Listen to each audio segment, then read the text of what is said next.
Halo anak-anak, apa kabar? Bertemu lagi dengan pembelajaran kita bahasa Indonesia. Materi kita hari ini adalah anekdot. Pasti kalian sudah pernah dengar kan tentang anekdot? Nah, pembelajaran kita adalah tentang anekdot. Apa saja yang dipelajari dari anekdot? Nah, yang kita pelajari pada anekdot adalah yang pertama, pengertian. Yang kedua, itu struktur teks anekdot.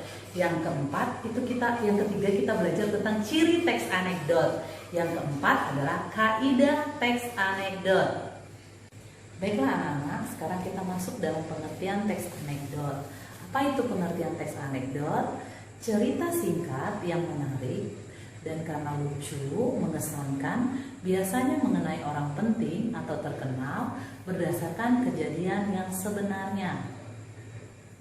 Kita masuk ke bagian kedua, itu tadi apa? Struktur teks anekdot. Struktur teks anekdot terdiri atas 5. Yang pertama itu adalah abstraksi. Bagian awal paragraf yang berfungsi memberi gambaran tentang isi teks secara umum.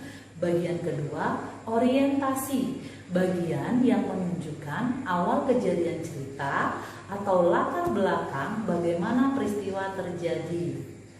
Bagian ketiga itu krisis. Krisis adalah bagian kemelut atau masalah.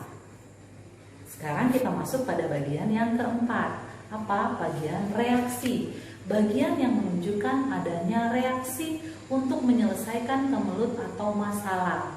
Bagian kelima adalah bagian akhir yang berisi perubahan yang terjadi pada partisipan dan pembelajaran.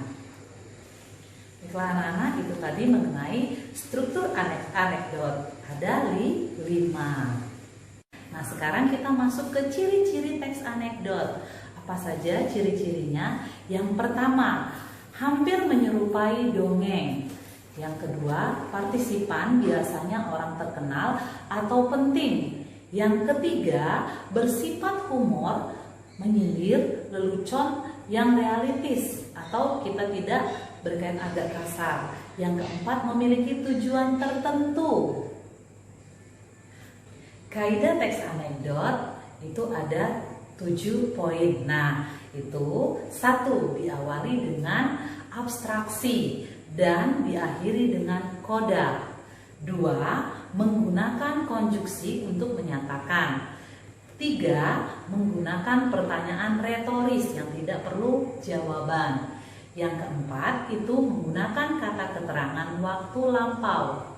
Yang kelima, menggunakan kata kerja. Yang keenam, menggunakan kalimat perintah. Yang ketujuh, urutan berdasarkan kejadian waktu ataupun kronologis waktunya. Nah, itulah tadi anak-anak, kita membahas tentang anekdot yang terdiri dari pengertian, struktur teks anekdot, ciri teks anekdot, kaidah teks anekdot. Nah, Ibu akan memberikan satu contoh teks anekdot kepada kalian. Baiklah anak-anak, tadi kita akan membahas tentang contoh teks anekdot. Kalian bisa lihat di situ. Pada bagian awal itu biasanya terletak di paragraf pertama atau paragraf awal, yang dimana menunjukkan atau memberikan gambaran tentang isi teks secara umum. Pada contoh COVID di atas ya. Nah, bagian kedua itu adalah orientasi. Bagian orientasi itu terletak, kalian bisa lihat pada paragraf kedua. Yang tadi dijelaskan, bagian yang menunjukkan awal kejadian cerita atau latar belakang bagaimana peristiwa terjadi. Bagian yang ketiga, kalian bisa lihat itu adalah bagian krisis. Ada di paragraf ketiga. Itu krisis adalah bagian yang menunjukkan kemelut atau masalah pada cerita. Bagian keempat itu adalah bagian reaksi. Bagian reaksi ada di paragraf keempat, nak. Coba diperhatikan.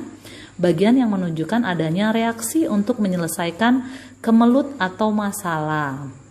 Dan kalian bisa juga lihat di bagian akhir, itu pada paragraf ke-5 dan ke-6, itu adalah bagian koda. Di mana bagian akhir itu berisi perubahan yang terjadi pada partisipan dan atau dalam pembelajarannya. Demikian contohnya, kalian bisa lihat dari contoh itu kalian sudah bisa menganalisis struktur teks anekdot. Nah, ibu akan tunjukkan sama kalian, teks anekdot juga bisa dijadikan animasi juga atau cerita bergambar. Baiklah anak-anak, ini ada contoh animasi anekdot, kalian bisa lihat. Di sini anekdotnya diubah ke bentuk animasi atau gambar yang lebih menarik. Apa fungsi dari animasi ini? Kita dapat menyampaikan atau memberi pesan lebih menarik supaya pembaca ataupun yang melihat itu bisa melihatnya lebih menarik dengan gambar-gambar yang dapat dilihat, jadi tersampaikan dengan baik. Demikianlah kalian bisa bedakan antara contoh anekdot dan contoh dari animasinya. Baiklah anak-anak, itulah pembelajaran kita hari ini tentang anekdot. Semoga materi hari ini bermanfaat